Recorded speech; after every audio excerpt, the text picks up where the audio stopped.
Hallo und herzlich willkommen auf Epic. Heute bei uns von Pixon der JPX4.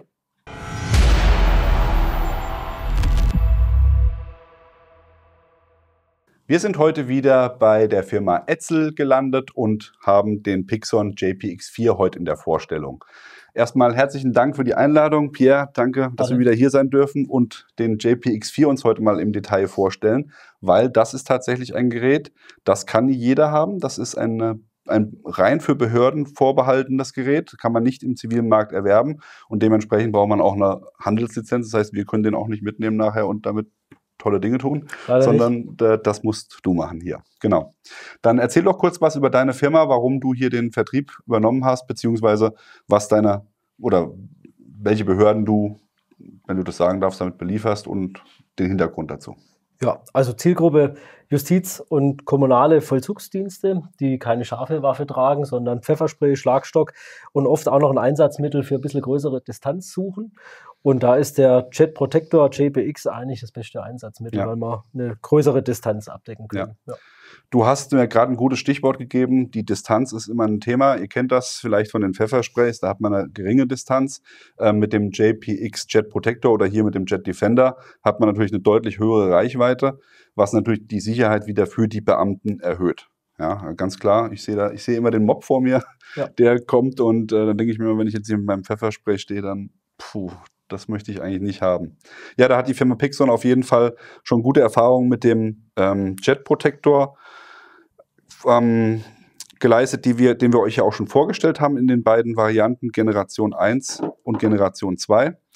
Und jetzt haben wir hier den Jet Defender in der Generation 4. Was macht denn dieses Gerät jetzt im Vergleich zu dem hier so besonders? Also Grundlage war ja der Jet Protector, ich sage jetzt mal Gen 1 mit dem kurzen Griff. Man hat hier in der Kompaktversion oder auch in der großen Version ein verlängertes Griffstück, also dass es deutlich besser in der Hand liegt. Geholstert, je nach Farbgestaltung sieht es ein bisschen näher nach einer Schusswaffe aus. Und ein sehr großer Vorteil ist, dass wir nicht nur 2 Schuss, sondern 4 Schuss als Wechselmagazin haben. Genau. Das ist auch nochmal ein Unterschied, wie du schon mir gezeigt hast. Hier beim Jet Protector habe ich ja hier dieses zweischüssige Magazin, was komplett aufgesteckt wird.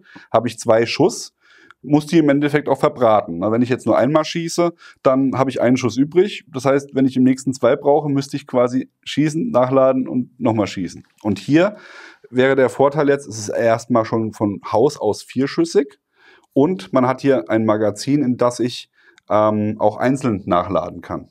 Beziehungsweise die Patronen dafür, die vertreibst du ja auch.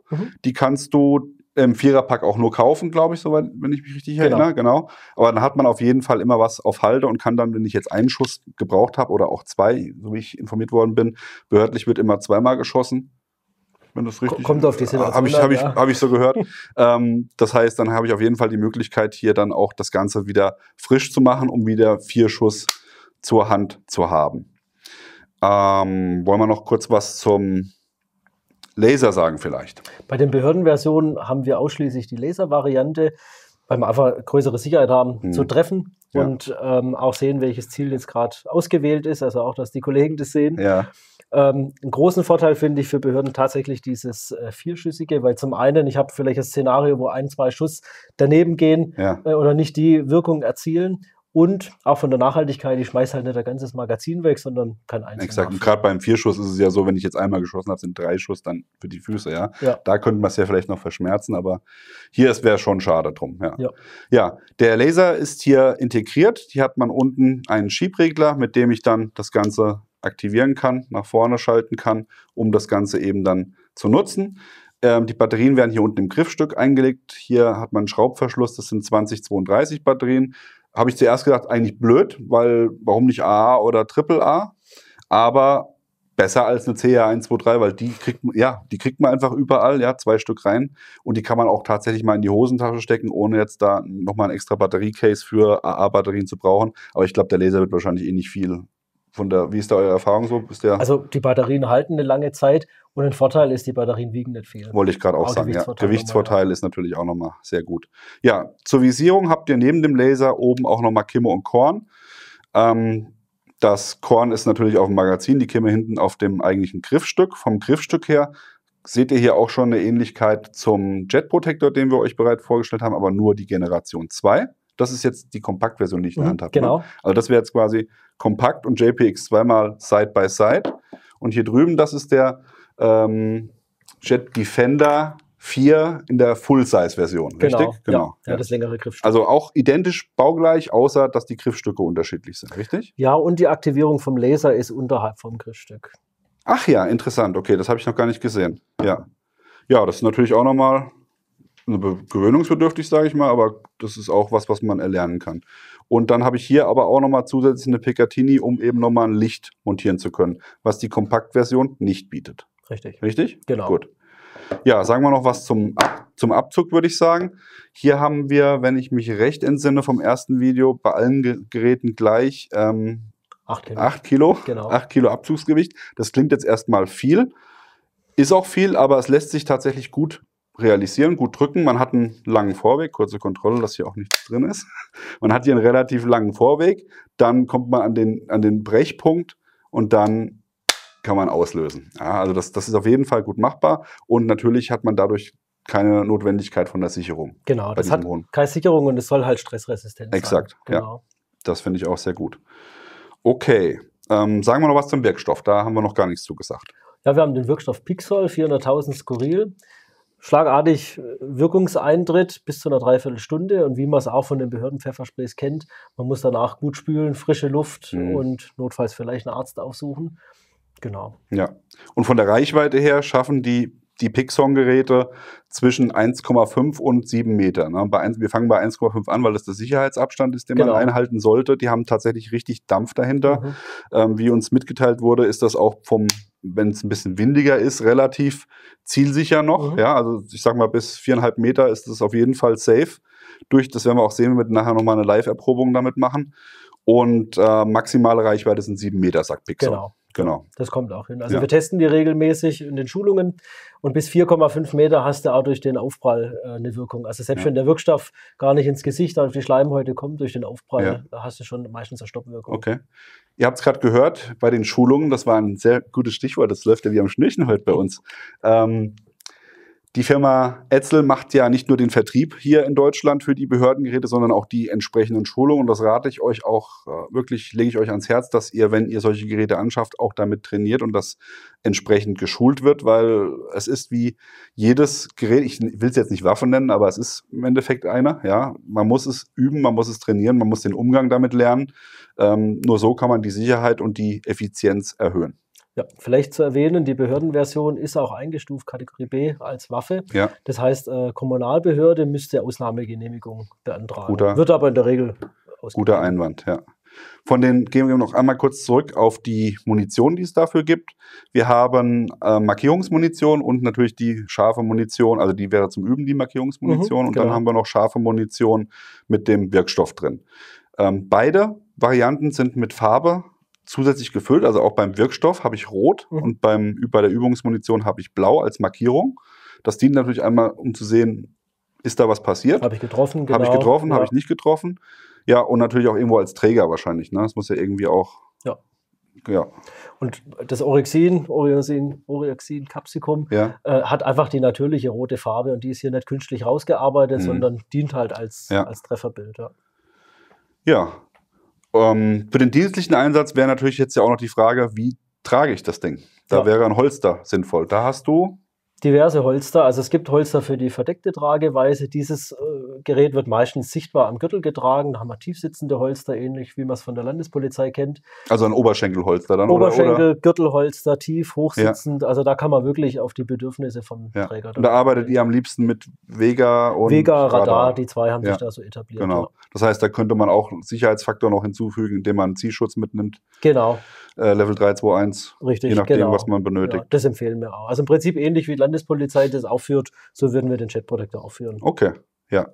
Und natürlich nochmal ganz wichtig zu erwähnen, die Farbvarianten. Haben wir auch schon beim Jet Protector gesagt, auch der Jet Defender ist in verschiedenen Varianten verfügbar. Entweder hier also die Magazine natürlich in verschiedenen Farben, beziehungsweise hier sind es ja keine Magazine, sondern die Träger in verschiedenen Farben oder auch die Griffstücke. Hat natürlich den Vorteil, wenn man irgendwo das Ding einsetzt, dass da auch das Gegenüber auch sieht, okay, es wird jetzt nicht mit einer scharfen Waffe, nenne ich es jetzt mal, auf mich gezielt, sondern schon irgendwo mit was vielleicht nicht so gefährlichem. Nicht tödlichen. Nicht tödlichen, ja, genau. Nicht tödlich. Exakt. Ja, cool. Dann würde ich sagen, schauen wir uns das Ganze mal an, wie sich das verhält, wenn wir damit live schießen.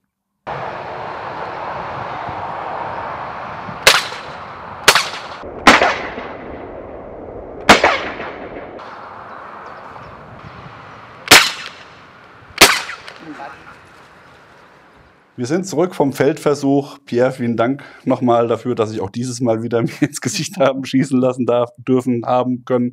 War wieder mal eine schöne Erfahrung. Auch hier wieder, wir hatten auch diesmal wieder Wind und Distanz 5 Meter ungefähr. Da kommt einiges an. Also auch die Wirkung. Wir hatten jetzt ja keinen Wirkstoff, sondern nur die Markierungsfarbe. Extrem gut, würde ich sagen. Ich denke, allein auch der Aufschlag, der jetzt nicht unbedingt wehtut, aber der schon jemand aus der Bahn werfen kann, sage ich mal, also zumindest aus seinem Trott rausbringen, den er gerade vorhatte, den Angriff vielleicht mal kurz zu unterbrechen. Das kann vielleicht schon reichen. Und die Markierungsfarbe ist natürlich auch beim Scharfen mit drin. Und das ist ja auch super, wenn derjenige dann bei einer Demonstration zum Beispiel in die Menge abtaucht und dann nachher schnell wieder gefunden werden kann, weil das kriegt man so schnell nicht ab. Ja, für die Behördenversion hier, der Defender 4 von Pixon, gibt es ja, haben wir vorhin gesagt, einmal als Full-Size und einmal als Kompaktversion. Ich muss sagen, die liegen beide sehr gut in der Hand. Bei der Kompaktversion hat man hier natürlich den kleinen Finger auf dem Batteriefach, bei mir jetzt, bei meiner Hand. Aber man muss natürlich auch vielleicht denken an die Herren, die kleinere Hände haben oder eben Beamtinnen, die dann auch mit dem Gerät arbeiten wollen. Und hier hat man natürlich bei dem Gerät gegenüber dem 2er und dem 6er, den wir noch vorstellen werden, den riesen Vorteil, dass ich hier individuell nachladen kann. Entweder hier mit 4 auf einmal, mit dem Speedloader, den haben wir auch noch gar nicht gezeigt. Das ist dieses Teil hier, das verbindet hier die Kartuschen. Kann ich alle 4 dann zusammenkoppeln, in der Tasche tragen und hier dann einsetzen. Oder eben halt auch, wenn man jetzt sagt, okay, man hat jetzt keine Verwendung für den Speedloader und arbeitet nur mit den einzelnen Kartuschen, ist dann zum Beispiel auch bei einer Demo gezwungen, jetzt vielleicht einen Schuss abzugeben, möchte dann aber auch trotzdem wieder nachladen, kann man hier natürlich dann die Finger vorhalten und dann 3 festhalten, eine rausholen, neue nachladen und ist dann wieder good to go mit einem 4-schüssigen System. Finden wir extrem cool. Die Geräte von Pixon bekommt ihr in Deutschland bei Etzel Behördenausstatter. Der Link ist unten eingeblendet beim Pierre hier. Da ist auch unserer Meinung nach alles gut aufgehoben. Wir sind hier extrem kompetent betreut worden. Wenn ihr eine Schulung sucht, da solltet ihr hierher kommen. Jede Frage wurde uns hier beantwortet. Extrem cool. Hat uns sehr gut gefallen. Danke nochmal dafür. Und ansonsten, wenn ihr nicht aus Deutschland kommt und für eure Behörde das sucht, dann schaut doch mal auf der Seite von Pixon vorbei. Die haben wir unten in die Videobeschreibung gepackt. Dort findet ihr dann eine Distributorenliste für alle anderen Länder außer Deutschland. Ansonsten geht ihr hier zum Pierre. Hier ist nämlich cool und hier gibt es auch die entsprechenden Holstertaschen und alles, was ihr sonst noch so braucht. Möchtest du noch was sagen, Pierre? Ich habe mich gefreut über den Besuch. Es hat Spaß gemacht. Hat auf jeden Fall Spaß gemacht. War eindrucksvoll. Ja, sehr gut. Cool. Ja, dann schreibt uns doch mal in die Kommentare, was ihr von diesen Geräten haltet, ob eure Behörde die vielleicht schon im Einsatz hat, eure Erfahrungen damit, vielleicht auch mit den anderen Geräten von Pixon. Gerne einfach mal mit reinschreiben. Und ansonsten, wie immer an dieser Stelle, nicht vergessen zu liken, Abo und die Glocke zu klicken. Wir sind raus. Bis dann. Macht's gut. Bye, bye.